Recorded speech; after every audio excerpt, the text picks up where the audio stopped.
जो आज एक प्रदर्शन हुआ था जो एमएचए के बारे, ये बताएगा सर, आप लाइव हैं आज तक पर, क्या कहा जा रहा है? 8 सांसद आप लोग अचानक से पहुंचे थे होम मिनिस्ट्री। देखिए, हम लोग शांतिपूर्ण में अवस्थान कर रहे थे, लेकिन ये जो किया थे दिल्ली पुलिस ने, हम लोग को वहाँ पे पूरा चंग दला करके यहाँ पे लाए थे।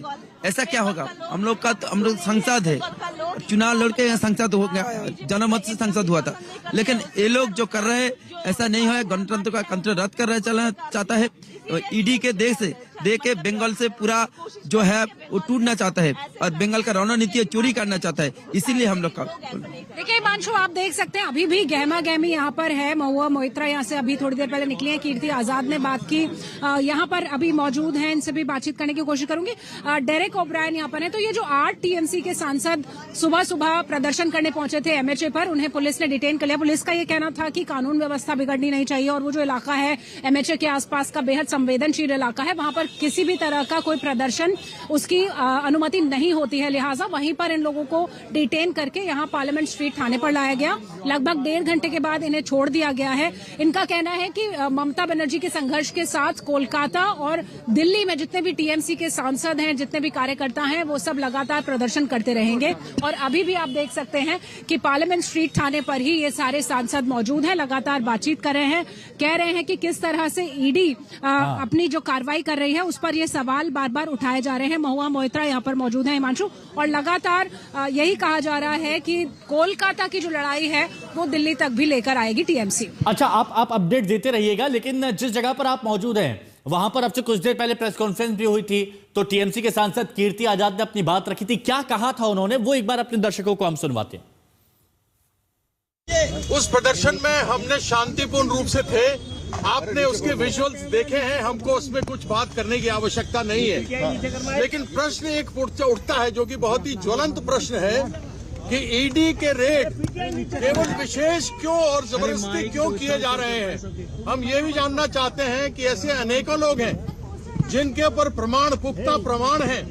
अमित शाह जी ने खुद कहा था कि हेमंत बिस्वा शर्मा को जेल डालेंगे। अजीत पवार के विरुद्ध प्रधानमंत्री ने कहा था कि 70,000 करोड़ का घोटाला हुआ है। नारायण राणे के ऊपर पैसे को हेरा हुए और अपने ड्रॉर में डालते हुए देखा गया था। क्या ईडी केवल विशेष रूप से उन विरोधियों के खिलाफ में काम कर रही है जिनके खिलाफ वो जीत नहीं सकती? ये भारतीय जनता पार्टी की हिम्मत नहीं कि वह वहां आकर ममता बंदोपाध्याय के विरुद्ध जीत सके।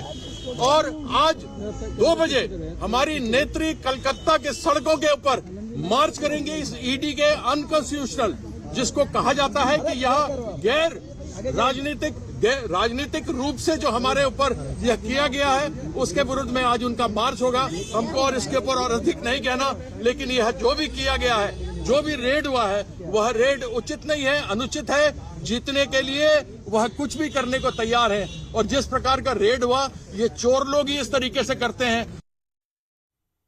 शिवानी का फिर से रुख कर लेते हैं, हमारी सहयोगी बनी हुई है हमारे साथ में। शिवानी, कल से लेकर अभी तक जो भी एक्शन टीएमसी की तरफ से देखा गया, उसको देख के लगता है कि कमर कस ली है टीएमसी ने आने वाले वक्त के लिए। अब आगे की क्या रणनीति टीएमसी लेकर चल रही है? वहां तो आज मार्च निकाला जाएगा ममता बनर्जी की तरफ से कोलकाता में, लेकिन यहां अब आगे क्या?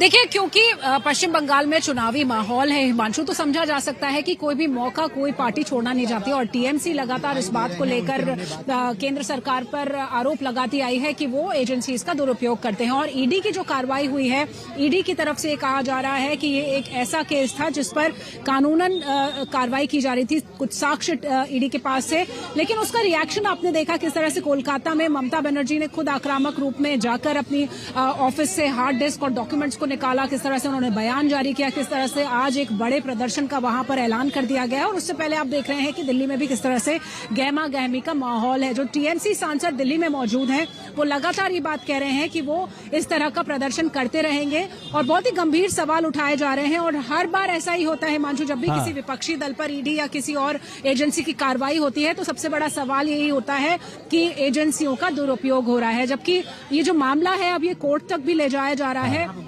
वहां पर भी। अच्छा शिवानी, ये बात बताइए, ये कहा गया था कि कुछ बड़ा करने की प्लानिंग की जा रही है टीएमसी की तरफ से। अभी इससे पहले देखा था चुनाव आयोग के पास भी गया था, डेलीगेशन मिला था, तो कुछ बड़ा करने की प्लानिंग की जा रही है। वो बड़ा क्या हो सकता है, क्या बता रहे हैं आपके सूत्र?